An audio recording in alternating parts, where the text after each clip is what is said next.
ഇതെന്താ? ആരാടാ ഇതിന്റെ മുതലാളി? ഞാനല്ല, ഇയാളാ. നിങ്ങളെ കട ഞാൻ പൊട്ടിക്കും. ഇതൊക്കെ ഞാൻ കഴിച്ചിട്ടുണ്ടെങ്കിൽ ഞാൻ ചത്തുപോകൂലേ? നോക്കി നിൽക്കൊണ്ട് കൈയടിക്കും മുതലാളി.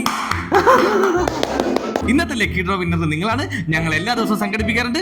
മുതലാളി നോക്കി കണ്ട് സമ്മാനം കൊടുക്ക്. നാളെ വരുന്നുണ്ട്. ഇപ്പൊ പടം എടുത്തതിന് പ്രശ്നമല്ലേ? നിങ്ങളല്ലേ കുത്തിയിരുന്ന് കുറച്ച്. നിങ്ങളെ പോക്കറ്റിൽ നിന്ന് വേണം ആ 10 റുപ്യ.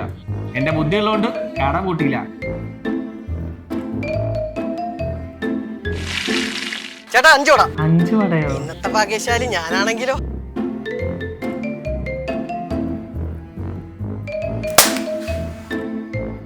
ആരാ പടക്കം പൊട്ടിച്ച്? അബദ്ധത്ത് 10 ഉറുപ്പ്യ വീണപ്പോ പട മൊത്തം തീർന്ന്. ഞാൻ ചായയിലും 10 ഉറുപ്പ്യ ഇട്ട് നോക്കിയാ ചായ വെട്ടം തീർന്നാലോ എന്ന് ഓർത്തു.